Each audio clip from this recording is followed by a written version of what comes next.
Hey you guys, it's Lynnea with a video for ThermOWeb and welcome to our collaboration with Waffle Flower.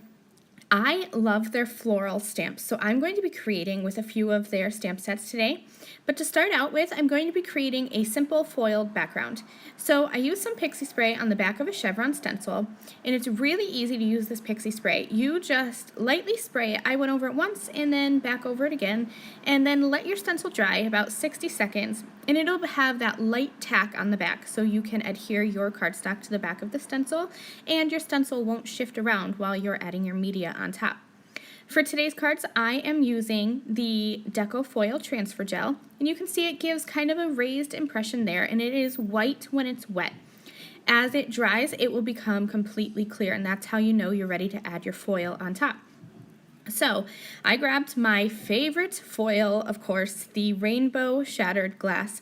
I'm obsessed with it. I love it. So I'm using it on this card because I'm going to have this bright colored rainbow background with some muted white flowers on top. And I love the way that this rainbow background will contrast with that. So I don't like to waste any of my products, especially this Rainbow Shattered Glass foil sheets. So I added my foil over the top of my Deco Foil Transfer Gel, ran it through my laminator with some parchment paper, and then you can kind of see on the left there, I'm left with the negative space from that transfer. So I'm grabbing a second cardstock piece, and I applied some iCraft Ultra Bond double-sided sticky sheets over the top, and I'm just going to press that extra foil piece into that double-sided adhesive using my finger. You don't want to use a bone folder because you'll scratch the foil. So I'm just using my fingers to press that in really well. And then I will use scissors to just trim around the edges. I didn't get my foil piece completely lined up straight. That's no problem. I'm just going to use my paper trimmer and just trim off about 1/8 of an inch from the top and from the side so that I have a perfectly sized little rectangle there. So now I have 2 card background pieces from one piece of those foil transfer sheets. So let's start now with the stamping. I have the Waffle Flower Bouquet Builder 3 stamp set.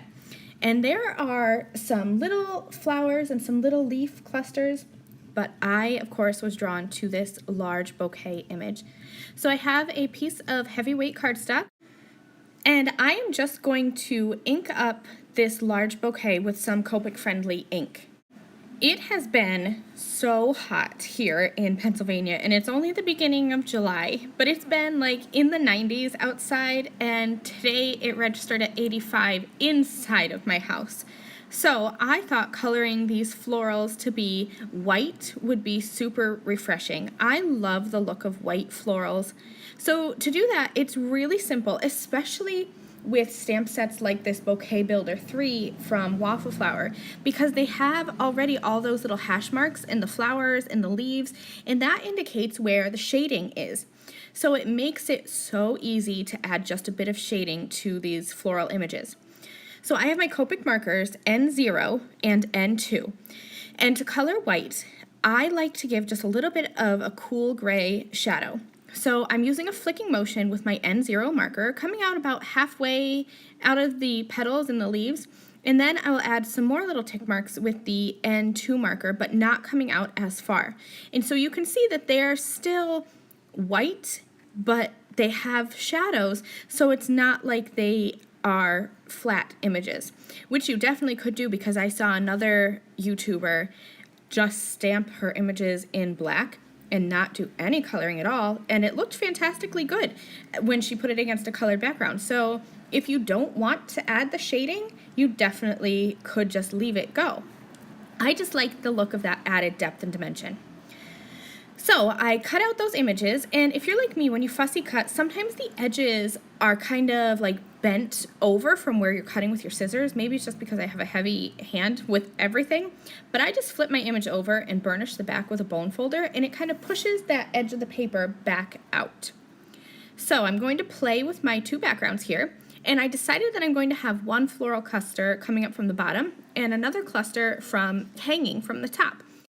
So I also wanted to have my backgrounds kind of be opposite. So the floral cluster that I'm gluing onto the bottom is going to cover that blue and the purple, and the one from the top is going to cover up the yellow and the pink, so you can kind of see that whole rainbow background when you have the two cards sitting next to each other. I am grabbing my sentiment from the Waffle Flower Label Greeting stamp set. This is my new favorite sentiment stamp set because I just love the script of the sentiments, and I love that they are in these little boxes. It makes it super easy to trim out, and I feel like they're really versatile because you could build a sentiment like I did here, and there are just individual sentiments as well. I love this stamp set so much. So I trimmed out my sentiments, and now I'm just going to cut off the excess flowers that are hanging off the top and the bottom of my cards. And you can kind of see there how the cards are coming together, and check out that gorgeous rainbow shattered glass foiled background and how awesome it looks with those white flowers on top. So I grabbed my Gina K Designs black foam squares, and the black was what I chose to go with so that it wouldn't show behind my black heat embossed cardstock. I am just using my T-square ruler to make sure that they are adhered straight. And then I will add some glitter to my black cardstock because anytime I have a heat embossed sentiment on black cardstock, I have to add glitter. So these are my two cards. I really hope you enjoyed them. I hope you're inspired. Remember that you can head over to the ThermOWeb blog to see some still photos. I have product links there if you are interested in purchasing any of the products I used in my video today. Thanks for watching. Bye.